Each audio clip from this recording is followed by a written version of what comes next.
दोस्तों, ये लेक्चर पिछले लेक्चर का एक कंटिन्यूशन पार्ट है। तो इसमें भी अपन को रेप के बारे में ही देखना है, इसमें एग्जामिनेशन देखना है। अपन ने पिछले लेक्चर में रेप के बारे में देख लिया था, टाइप्स ऑफ रेप देख लिए थे, है ना। और अपन ने उसमें कस्टडियल रेप ये सब देखा था। तो इस लेक्चर में अपन उसका एग्जामिनेशन देखने वाले, examination in the case of rape. सबसे पहले अपन यहाँ पर विक्टिम का एग्जामिनेशन, विक्टिम मतलब जिसका रेप हुआ है उसका एग्जामिनेशन अपन यहाँ पर देखेंगे।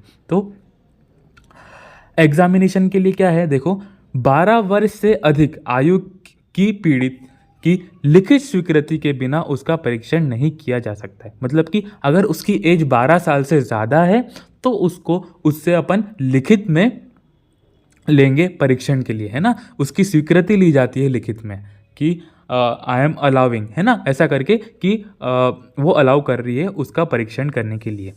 अगर वह पीड़ित 12 वर्ष से कम आयु की है तो मानसिक रूप से सबल नहीं हो तो उसके पेरेंट्स या गार्जियन से स्वीकृति ली जाती है। अगर वो 12 साल से कम की है वो जो लड़की, या फिर वो मानसिक रूप से सबल नहीं है, मेंटली स्टेबल नहीं है, तो वहाँ पर उससे पेरेंट्स या फिर गार्जियन की से उसकी स्वीकृति ली जाती है एग्जामिनेशन के लिए अंडर IPC 90 IPC। ठीक है।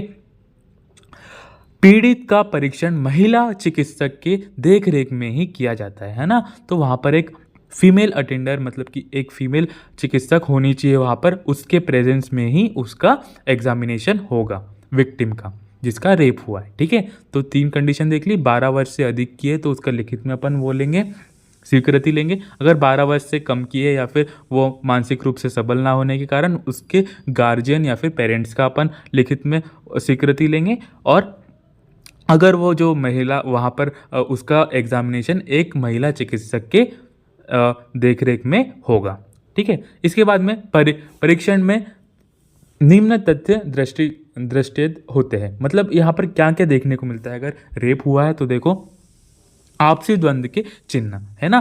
तो आपसी द्वंद्व के चिन्ह क्यों मिलेंगे? बिकॉज वो ज़बरदस्ती जोर जबरदस्ती करके होगा, रेप होगा तो वहाँ पर आपसी द्वंद्व के चिन्ह वहाँ पर देखने को मिलेंगे, जैसे कि आंसू, रक्त, वीर्य, कीचड़ आदि की उपस्थिति, शरीर पर गुप्त अंगों पर रगड़, है ना, काटने या नाखून आदि के चिन्ह का परीक्षण किया जाता है। तो वहाँ पर क्या है, बेसिकली आंसू, रक्त, वीर्य, ये सब कीचड़, है ना। तो जब जोर जबरदस्ती होती है तो यहाँ पर आंसू ये सब देखने को मिलेंगे। गुप्त अंगों पर रगड़ भी देखने को मिल सकती है, इसके साथ साथ काटने, नाखून के चिन्ह भी यहाँ पर देखने को मिलेंगे। तो उसका परीक्षण करना है अपन को वहाँ पर। ठीक है। संभोग किया गया है तो यदि या नहीं, इसका परीक्षण हेतु योनि के वीर्य की उपस्थिति देखी जाती है ना। योनि में वीर्य की उपस्थिति देखी जाती है कि संभोग किया गया है या नहीं किया गया। शुक्राणुओं की योनि में उपस्थिति 24 घंटे तक बनी रहती है ना। 24 आवर्स तक के जो स्पर्म्स है वो वेजाइना में लिविंग रहते हैं, अप टू 24 आवर्स। इसके साथ साथ लोकार्ड प्रिंसिपल ऑफ एक्सचेंज क्या बोलता है, जब दो शरीर आपस में एक दूसरे के संपर्क में आते हैं तो दोनों के शरीर पर एक दूसरे के चिन्ह आदि चिपक जाते हैं। तो जब दो शरीर कांटेक्ट में आते हैं तो एक दूसरे के जो चिन्ह होते हैं वो एक दूसरे पर चिपक जाते हैं। तो यही है लोकल प्रिंसिपल ऑफ एक्सचेंज। तो इससे अपन वो अंदाज़ा लगा सकते हैं। ठीक है। सहवास की उत्तेजना के कारण स्त्री की योनि में स्मैग्मा बेसिलाई की उपस्थिति मिलती है ना। स्मैग्मा बेसिलाई जो बेसिलाई होता है उसकी उपस्थिति मिलती है कहाँ पर? स्त्री की योनि में। स्त्री की योनि में अगर रेप हुआ है तो स्मैग्मा बेसिलाई की उपस्थिति मिलेगी। ठीक है। परीक्षण में अपन को क्या क्या देखने को मिला, देखो, आपसी द्वंद्व के चिन्ह देखने को मिलेंगे। संभोग अगर हुआ है तो 24 घंटे के अंदर अंदर अगर एग्जामिनेशन हो रहा है तो वहाँ पर सेमेन देखने को मिलेगा उसके वेजाइना में। और इसके साथ साथ लोकल प्रिंसिपल ऑफ एक्सचेंज क्या बोलता है कि दोनों के चिन्ह जो है वो एक दूसरे पर, मतलब एक दूसरे के शरीर पर एक्सचेंज होते हैं। और स्मैग्मा बेसिलाई देखने को मिलेगा योनि में। इसके बाद में एग्जामिनेशन ऑफ एक्यूज्ड। एक्यूज्ड मतलब कि जिसने रेप किया है वो एक्यूज्ड है। ठीक है। ऐसे अपराधी की जांच बिना उसकी स्वीकृति के भी की जा सकती है, मतलब उसकी परमिशन लेने की कोई आवश्यकता नहीं है।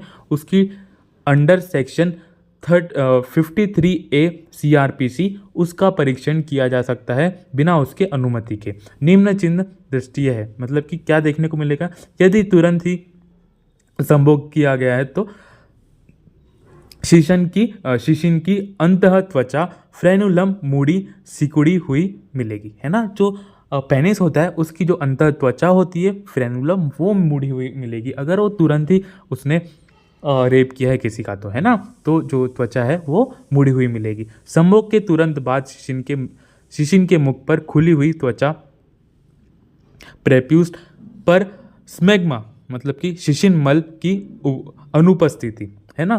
तो जो शिशिन मल जो रहेगा, शिशिन मल दैट इज स्मेग्मा जिसको बोलते हैं, उसकी अनुपस्थिति मिलेगी अगर रेप हुआ है तो। ऐसा क्यों होता है, वहाँ पर स्मेग्मा की अनुपस्थिति क्यों होती है, देखते हैं यहाँ पर, या असंबद्धता देखने को मिलेगी। इसका कारण है कि वह सहवास में रगड़ से फलस्वरूप योनि में चली जाती है ना। जब सहवास करता है वो इंसान या रेप करता है तो जो रगड़ होती है, रगड़ के स्वरूप उसके योनि में चली जाती है, इसलिए वहाँ पर स्मेग्मा दैट इज शिशिन मल वो एब्सेंट मिलता है ड्यूरिंग आफ्टर रेप, ठीक है। योनि की त्वचा या अंतः कला की कोशिका का शिशिन पर पाया जाना भी संभोग की निश्चित करते हैं, है ना। तो जो योनि की जो त्वचा होती है वो शिशिन पर पाई जाती है ना। तो मैंने बोला था एक्सचेंज का प्रिंसिपल, तो कुछ ना कुछ साइंस जो है वो एक्सचेंज होते हैं, कुछ चिन्ह एक्सचेंज होते हैं, तो यहाँ पर अपन देख सकते हैं योनि की जो त्वचा होती है, अंतर त्वचा की कला की कोशिकाएं जो होती है वो शिशिन पर पाई जाती है, ठीक है। तो ये अपन एग्जामिनेशन कर सकते हैं, ठीक है। तो अपन ने एग्जामिनेशन ऑफ एक्यूज भी देख लिया, एग्जामिनेशन ऑफ विक्टिम भी देख लिया, दोनों में क्या क्या चिन्ह देखने को मिलेंगे ये भी देख लिया, ठीक है दोस्तों, धन्यवाद।